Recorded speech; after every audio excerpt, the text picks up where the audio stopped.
Hello friends, welcome back once again in my channel all in one study.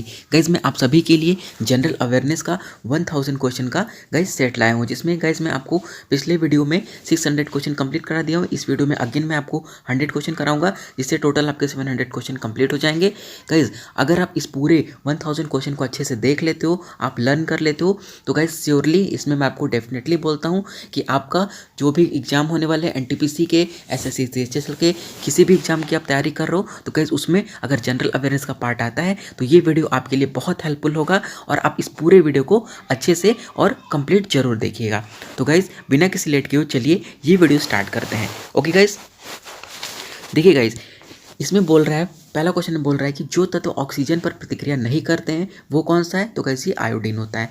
Next question में बोल रहा है कि निम्न में से कौन सा सर्वाधिक स्थायी तत्व है, तो कैसे ये सीसा यानी कि पीबी जिसको लेड बोलते हैं, ये सर्वाधिक स्थायी तत्व होता है। ठीक है, अगले क्वेश्चन में बोल रहा है निम्नलिखित में से क्या जल से हल्का होता है। गैस सोडियम जो होता है वो जल से हल्का होता है। गैस यहाँ पे आपको ऑप्शन बहुत सारे मिलेंगे, मैं आपको ऑप्शन नहीं बता रहा हूँ क्योंकि आपको अगर करेक्ट आंसर पता रहेगा तो आप उसमें करेक्ट आंसर को टिक करोगे, आपको ऑप्शन से कोई मतलब नहीं है। इसीलिए मैं गैस यहाँ पे कई सारे ऑप्शन है। निम्नलिखित में से क्या, तो यहाँ पे कई सारे ऑप्शन थे, लेड था, पोटेशियम था, रुबिडियम था एंड कार्बन था। तो गैस आप इसको ध्यान रखिएगा, इसमें मैं ऑप्शन को नहीं ले रहा हूँ, इसीलिए आपको करेक्ट आंसर बताता हूँ ताकि आप करेक्ट आंसर याद करोगे तो आपको ऑप्शन से कोई मतलब ही नहीं रहेगा, आप सीधे करेक्ट आंसर टिक करोगे। ठीक है, तो इसका करेक्ट आंसर हो जाएगा सोडियम। ओके गाइस, चलिए बढ़ते हैं आगे। नेक्स्ट क्वेश्चन में बोल रहा है कि सामान्यतः ट्यूबलाइट में कौन सी गैस भरी होती है, तो ये ऑर्गन के साथ मरकरी वेपर भरी होती है। कई सब देखते हो ट्यूबलाइट जो होता है वो ऊपर से वाइट होता है,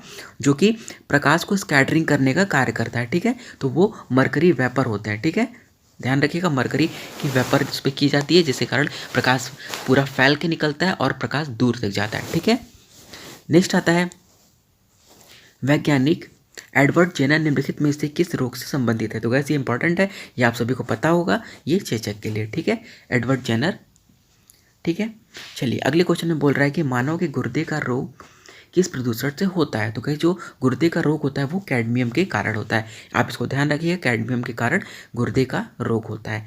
नेक्स्ट क्वेश्चन में बोल रहा है कि बीसीजी का टीका निम्नलिखित से किस बीमारी से बचाव के लिए लगाया जाता है, तो ये क्षय रोग से बचाव के लिए लगाया जाता है। ठीक है गाइस, अगले क्वेश्चन में बोल रहा है प्रकाश संश्लेषण के दौरान पैदा होने वाली ऑक्सीजन का स्रोत क्या है, तो ये जल होता है। ठीक है, यानी कि H2O, ध्यान रखिए गाइस। अगले क्वेश्चन बोल रहा है कि कौन सा पौधे का कौन सा भाग श्वसन क्रिया करता है, तो गाइस ये पत्ती करता है, यानी कि लीफ, ध्यान रखिएगा इसे।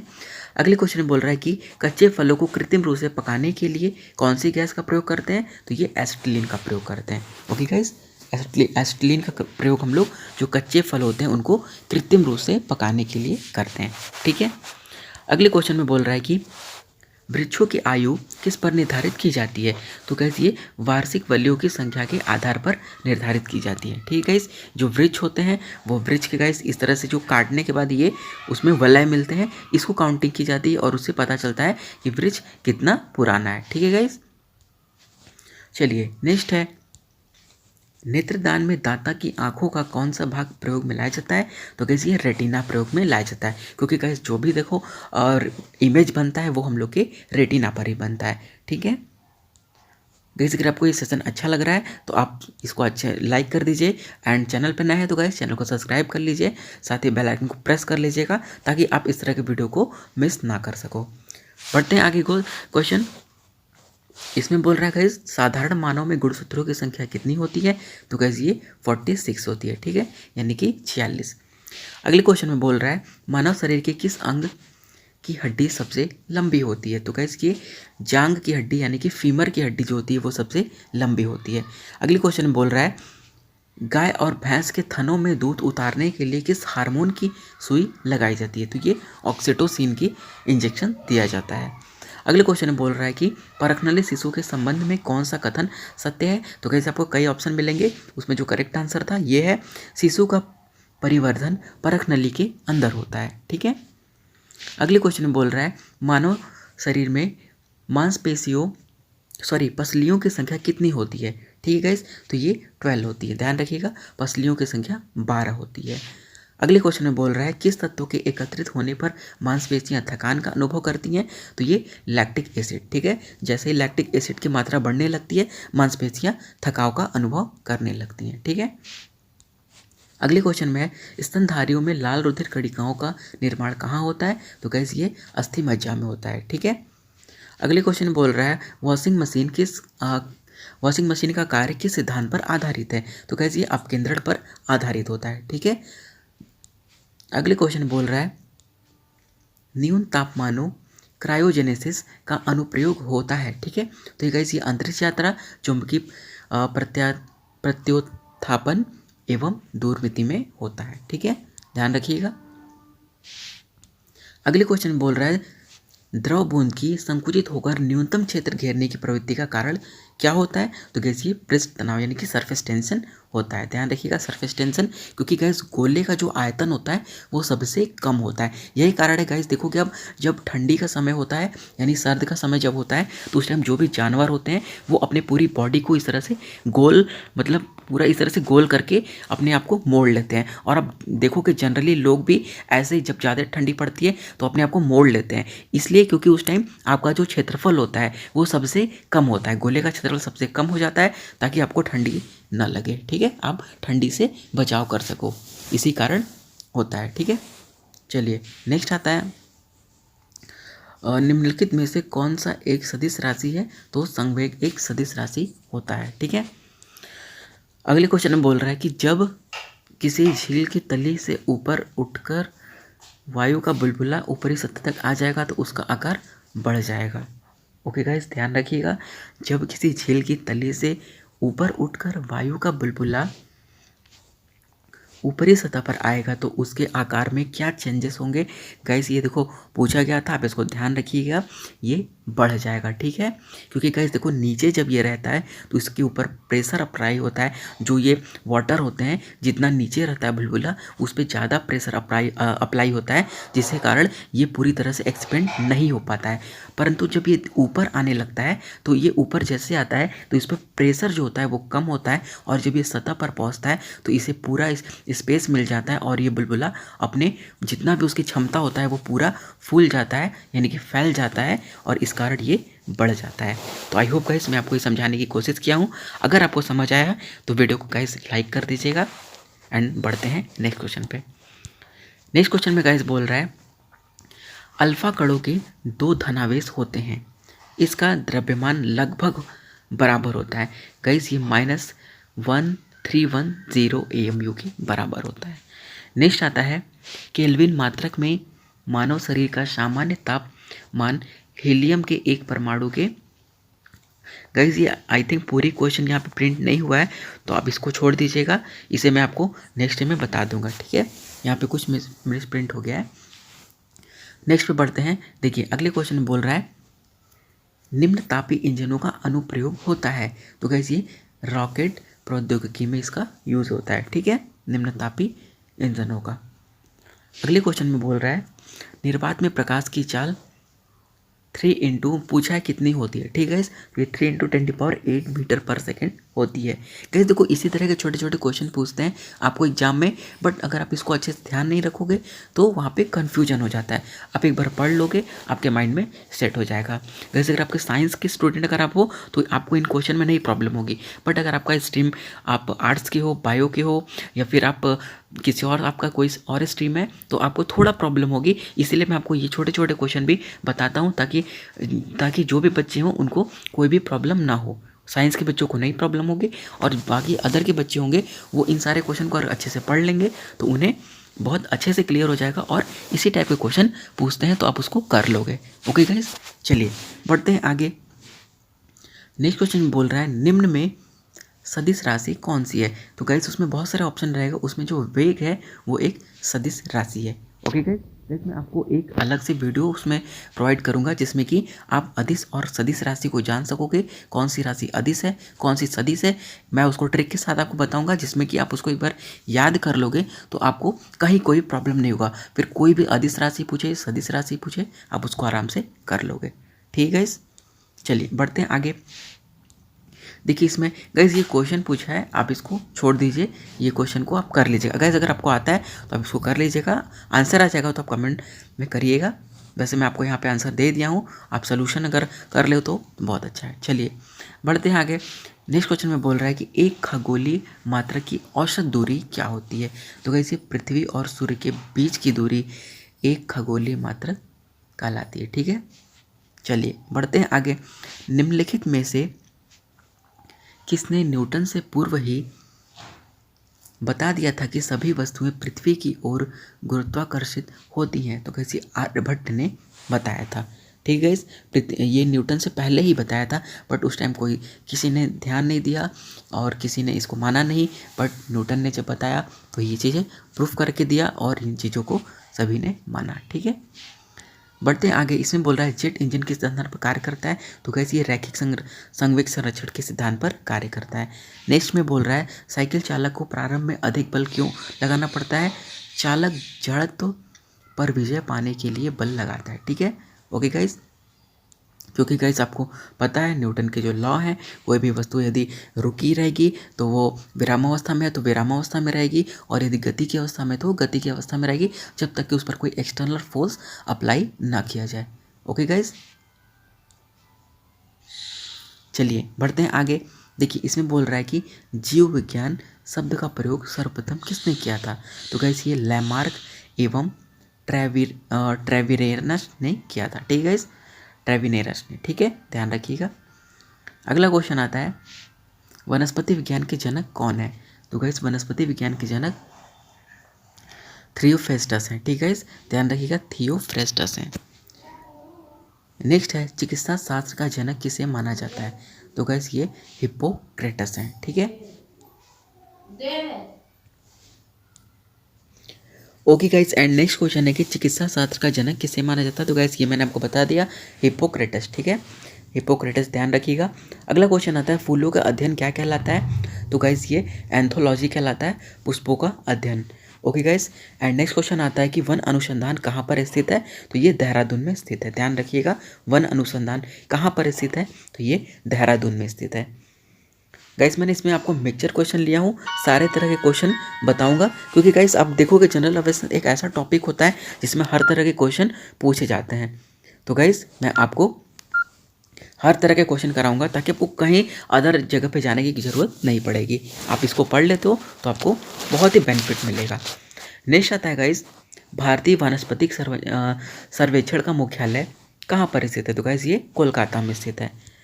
अगले क्वेश्चन में बोल रहा है कि निम्न में से किस वर्गीकी को पितामह कहा जाता है। तो गाइस ये कार्ल वॉर्न लिनियस को वर्गीकी का पितामह कहा जाता है। वर्गीकी यानी गाइस डिवाइडेशन, ठीक है। नेक्स्ट आता है वर्गीकरण का आधारी इकाई क्या है। तो गाइस ये स्पीशीज है, ठीक है।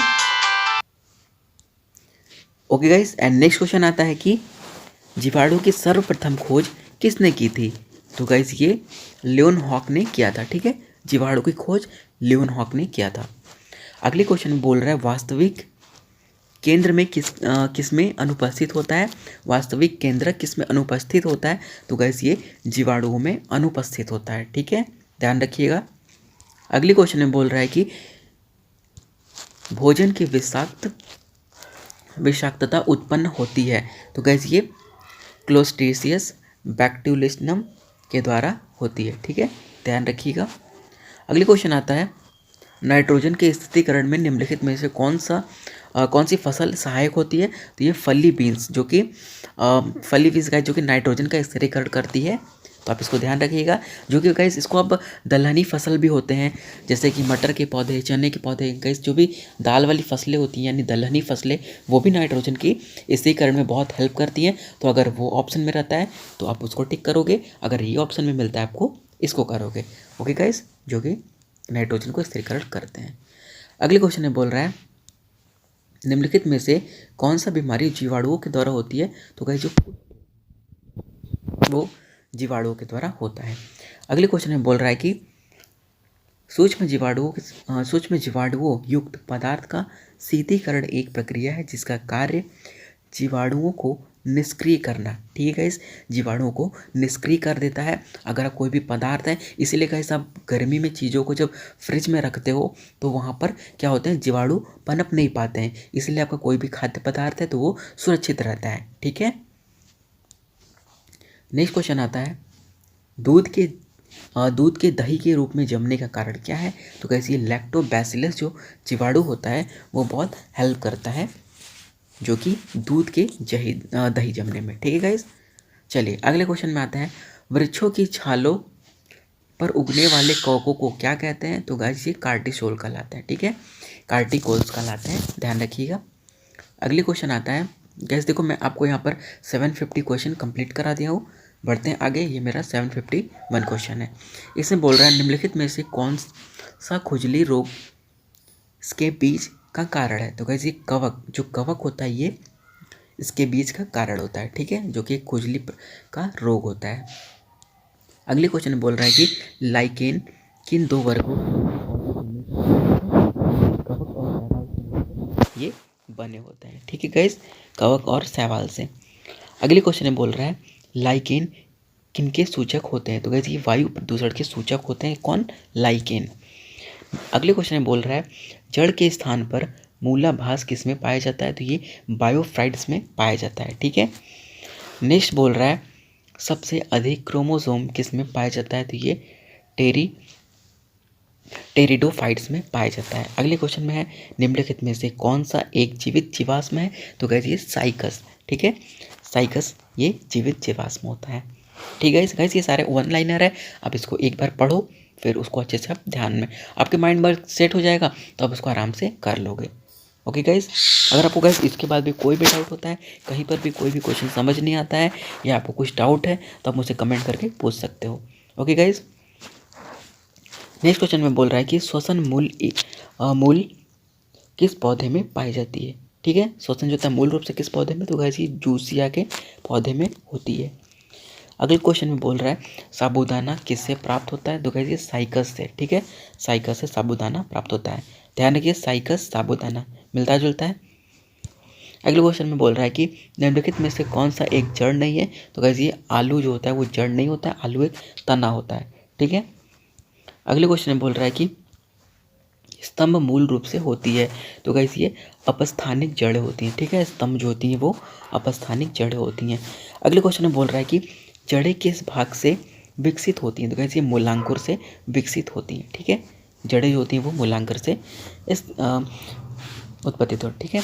अगले क्वेश्चन बोले, गाजर एक प्रकार से क्या है? तो गाजर क्या है? गाजर एक प्रकार का जड़ है, ठीक है। आपको ऑप्शन दे देगा कि गाजर एक प्रकार का जड़ है, तना है और पत्ती है, इस तरह से आपको ऑप्शन देगा, तो आप ध्यान रखिएगा, गाजर एक प्रकार का जड़ होता है। नेक्स्ट क्वेश्चन में बोल रहा है, हल्दी के पौधे का खाने योग्य कौन सा भाग होता है? तो गाइस ये प्रकंद खाने योग्य भाग होता है। अगले क्वेश्चन में बोल रहा है कि प्याज किसका परिवर्तन रूप है? तो गाइस ये तने का एक परिवर्तित रूप है प्याज। अगले क्वेश्चन में बोल रहा है, घरों में विद्युत की पूर्ति 220 वोल्ट पर की जाती है, 220 वोल्ट प्रदर्शित करता है, गाइस ये जो औसत वोल्टेज होता है उसको प्रदर्शित करता है, ठीक है। परमाणु के नाभिक में होते हैं, तो गाइस ये प्रोटॉन और न्यूट्रॉन होता है, ठीक है, ध्यान रखिएगा, प्रोटॉन प्लस न्यूट्रॉन होते हैं परमाणु के नाभिक में, और जो बाहर होते हैं जो चक्कर लगाते हैं वो इलेक्ट्रॉन होते हैं। अगला क्वेश्चन बोल रहा है, एम्पियर किसका मात्रक है? तो ये आपको पता है, विद्युत धारा का मात्रक होता है।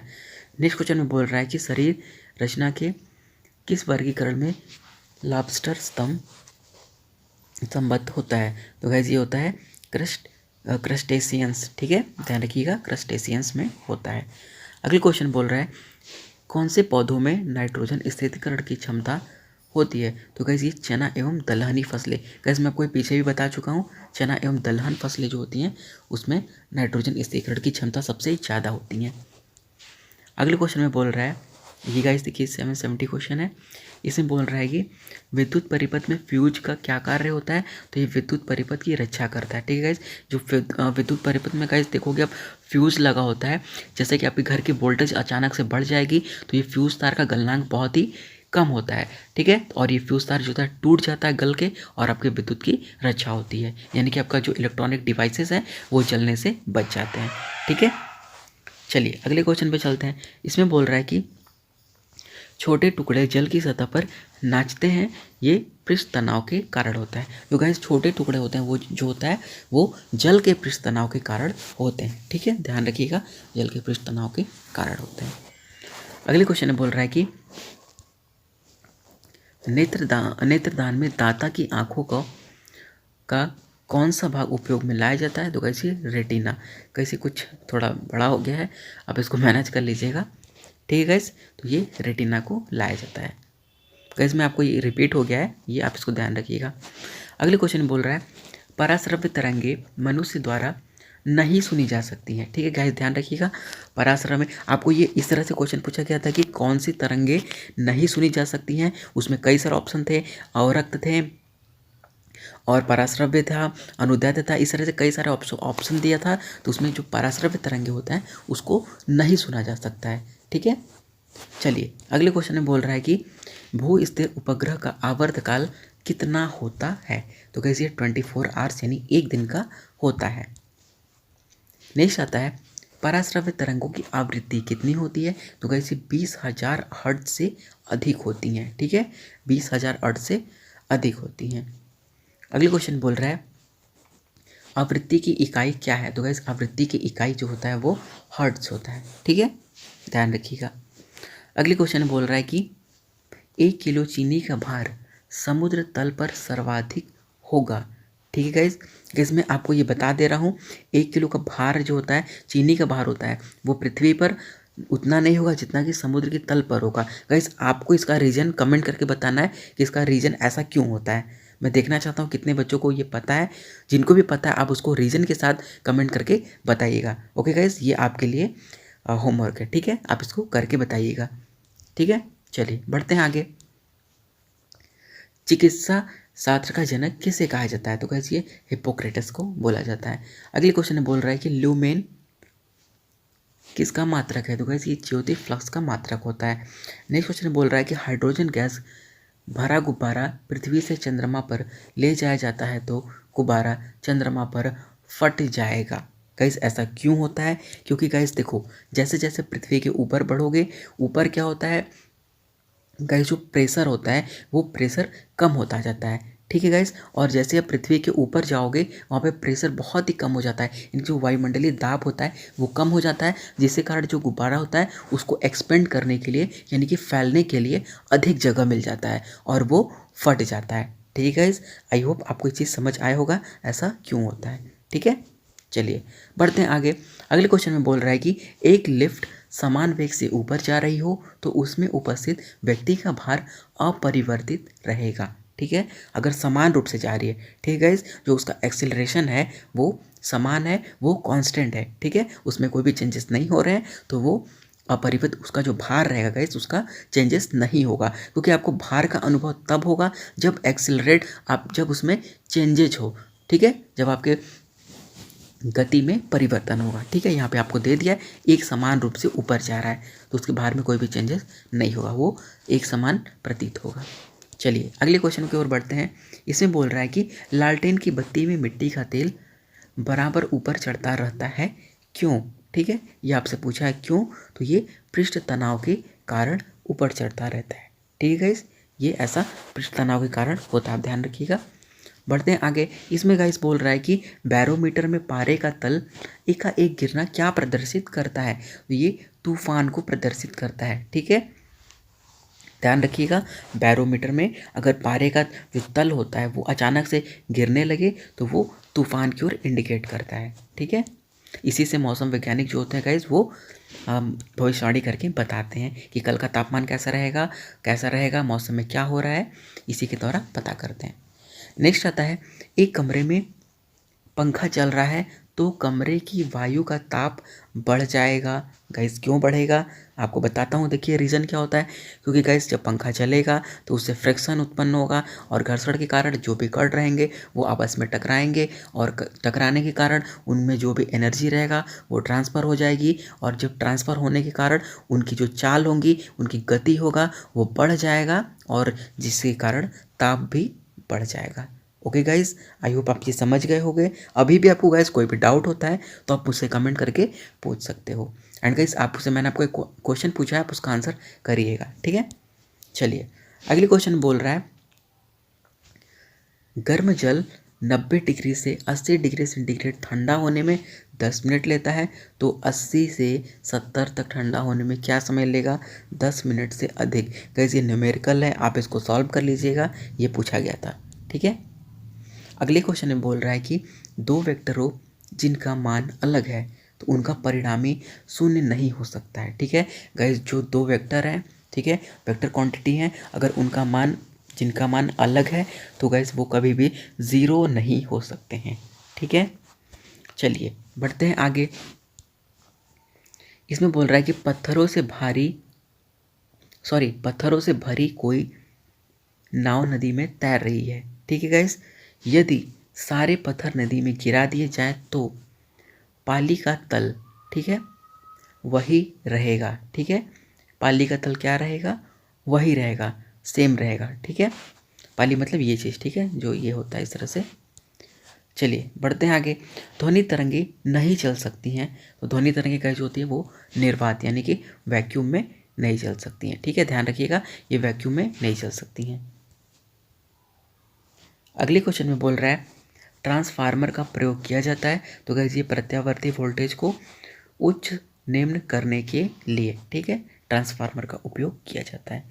अगले क्वेश्चन आता है बांध के नीचे दीवार मोटी बनाई जाती है, क्यों?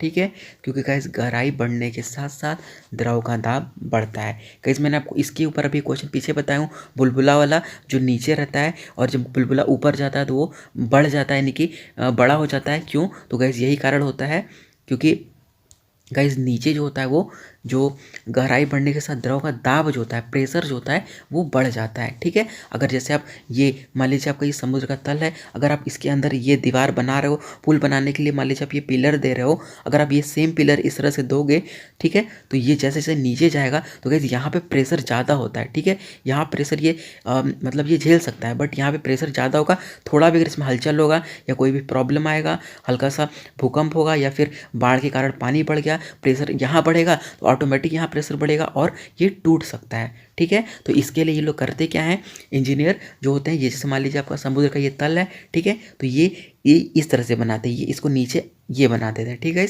ये यहाँ से लाते हैं और इसको ऐसे ऐसे कर देते हैं, इसके कारण ये चीज़ ऊपर पतला रहता है और नीचे आके इसको बढ़ा देते हैं, जिसके कारण अगर प्रेशर भी बढ़ता है तो इसमें कोई भी इफेक्ट ना पड़े। और गाइस ये पूरी तरह से इसको पूरा इसका एक्चुअली जो वैल्यूएशन होता है, ठीक है, जो एक्चुअली वैल्यू होता है वो कैलकुलेट करके बनाया जाता है कि कहाँ पर कितना प्रेशर लगेगा, अगर तूफान आता है तो क्या होगा, पानी का स्तर बढ़ जाता है तो क्या होगा, अगर इस पे एक साथ इतने वाहन आ जाते हैं, इतने टन की वाहन चलते हैं तो क्या होगा, कितने सारे वाहन चलते हैं। गाइस हर एक चीज़ की कैलकुलेशन होती है, उसके बाद गाइस ये सारे जो पुल बनते हैं बड़े बड़े, जिसपे कि अब तो गाइस देखते हो ट्रेन वगैरह भी चलते हैं, नीचे ऊपर आप देखोगे लोग चलते हैं, गाड़ियाँ चलती हैं, तो ये सब गाइस बनाया जाता है, बहुत ही इस पर खर्च किया जाता है और बहुत ही सोच समझ के पूरी कैलकुलेशन के साथ, ठीक है।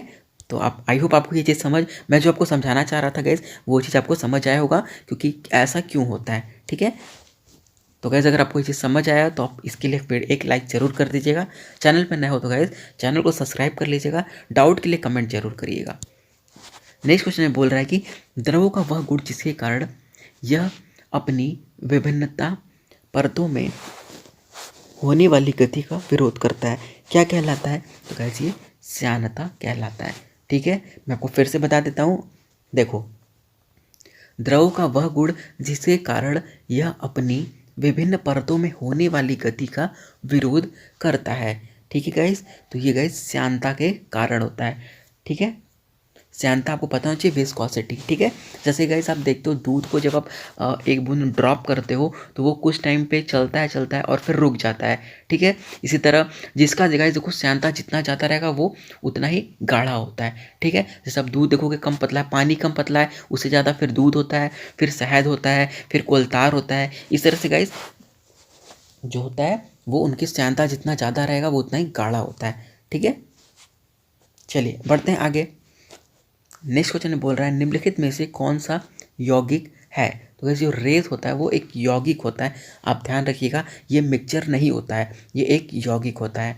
बहुत से बच्चे इसमें कन्फ्यूजन होते हैं और वो मिश्रण को टिक कर देते हैं, बट ये एक यौगिक होता है। ठीक है, देखिए इसमें क्या बोल रहा है अगले क्वेश्चन में, विरंजक चूर्ण है तो ये यौगिक होता है। ठीक है, विरंजक चूर्ण यौगिक होता है।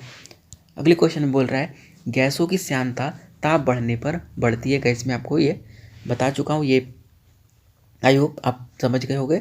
तो गैसों की जो श्यानता होती है वो ताप बढ़ने पर बढ़ जाती है। अगले क्वेश्चन में बोल रहा है कि ठंडे प्रदेशों में झीलों के जम जाने के पश्चात भी जलीय जंतु जिंदा रहते हैं क्योंकि बर्फ़ के नीचे जल 4 डिग्री सेंटीग्रेड पर होता है। ठीक है गाइस, मैं आपको ये भी बता देता हूँ। देखो जो झील होते हैं, झील के जो ऊपरी भाग होता है, ये ऊपरी भाग होता है। जो बर्फ़ जमता है, बर्फ़ सबसे पहले जो होता है 4 डिग्री सेंटीग्रेड से जमना स्टार्ट होता है, और जो बर्फ़ जमता है तो ये केवल ऊपरी पर जमता है। ठीक है, जो नीचे का पानी होता है ये सेम रहता है। ठीक है, और इसका तापमान भी बराबर रहता है। और यहाँ पे जितने भी जीव, मछली, केकड़ा या जो भी जीव, जलीय जीव जितने भी होते हैं वो सारे इसी में सर्वाइव करते हैं। और ये इनके लिए एक समझ लो कंफर्ट जोन, जैसे वो पहले रहते थे उनके लिए कोई भी चेंजेस नहीं होता है और ताप समान होता है। इसी कारण ये आराम से जिंदा रहते हैं और ये इनके लिए उपयुक्त होता है। ठीक है, चलो आगे बढ़ते हैं। इस क्वेश्चन में बोल रहा है कि यदि पृथ्वी पर वायुमंडल ना होता तो दिन की अवधि क्या होगी गाइस, ये अधिक हो जाएगी। ठीक है, ये दिन की अवधि बढ़ जाएगी। अगले क्वेश्चन में बोल रहा है कि विद्युत मोटर निम्न सिद्धांत के अनुसार कार्य करती है। तो ये फैराडे के नियम पर विद्युत मोटर कार्य करता है। निम्नलिखित में से कौन सा जीवन को नष्ट कर देता है लेकिन भवनों को कोई क्षति नहीं पहुंचाता है? तो कैसे न्यूट्रॉन बम। ठीक है, न्यूट्रॉन जो होता है कि उसके कैसे, देखो ऐसा इसलिए होता है क्योंकि न्यूट्रॉन की जो भेदन क्षमता होती है वो बहुत ही तीव्र होती है। ठीक है, जो सबसे ये मतलब बहुत ही तीव्र होती है, जिसके कारण ये मानव को बहुत ज़्यादा क्षति पहुँचाती है। इसे मानव के लिए इसलिए गाइस इस पर बहुत जगह पे रोक लग गई है, बट इसको बनाया गया है। ठीक है, चलिए बढ़ते हैं आगे। नेक्स्ट क्वेश्चन बोल रहा है, ये देखिए 799, इसमें बोल रहा है कि परमाणु बम में निम्नलिखित से किस सिद्धांत पर कार्य करता है? तो गाइस ये नाभिकीय विखंडन पर कार्य करता है। ठीक है, परमाणु बम, और आप ध्यान रखिएगा हाइड्रोजन बम जो होता है गाइस वो नाभिकीय संलयन पे कार्य करता है। ठीक है, ये नाभिकीय संलयन पे कार्य करता है। ठीक है, इस ध्यान रखिएगा। अगर आपसे पूछता है परमाणु बम तो नाभिकीय विखंडन, और अगर पूछता है आपसे हाइड्रोजन बम किस पे कार्य करता है तो वो नाभिकीय संलयन पे कार्य करता है। ठीक है, एंड गाइस ये मेरा आज का लास्ट क्वेश्चन है, ये 800 क्वेश्चन। यहाँ पे बोल रहा है प्रकाश विद्युत सेल जो होता है प्रकाश को विद्युत में बदलता है। ओके गाइस, प्रकाश को विद्युत में बदलने का कार्य करता है प्रकाश विद्युत सेल। तो गाइस मैंने आपको इसमें टोटल 100 क्वेश्चन कंप्लीट कराया हूँ, एंड मेरा ये सीरीज का गाइस मेरा 800 क्वेश्चन कंप्लीट हो गया है। तो गाइस अगर अभी तक आपने मेरा प्रीवियस वीडियो नहीं देखा है तो आप मेरे चैनल के गाइस प्लेलिस्ट पे जाओगे, वहाँ पे आपको 1 2 3 4 इस तरह से करके लाइन से दिया हुआ है। आप एकदम स्टार्टिंग से देखना स्टार्ट करो और आप एक एक करके देखते जाओ, आपको पूरी चीज़ क्लियर हो जाएगी। ठीक है गाइस, और ये गाइस आप सभी एग्जाम के लिए बहुत ही इंपॉर्टेंट है। आप चाहे एसएससी का तैयारी कर रहे हो, चाहे आप एनटीपीसी का कर रहे हो, चाहे आप रेलवे के कोई भी कर रहे हो। ठीक है गाइस, तो ये आप सभी के लिए बहुत ही इंपॉर्टेंट क्वेश्चन है। और गाइस जिसमें भी आपको जनरल अवेयरनेस का क्वेश्चन पूछता है आप इसको देख सकते हो। ठीक है, और आपको अच्छा लगा तो चैनल को सब्सक्राइब करिए। और गाइस आपको मैंने क्वेश्चन दिया उसको आप कमेंट करके ज़रूर बताइएगा। कोई भी डाउट होता है तो आप कमेंट करिएगा, एंड चैनल को सब्सक्राइब करिएगा, दोस्तों के साथ शेयर करिएगा। Be step and be happy. मिलते गाइस नेक्स्ट वीडियो में, तब तक के लिए टाटा बाय बाय।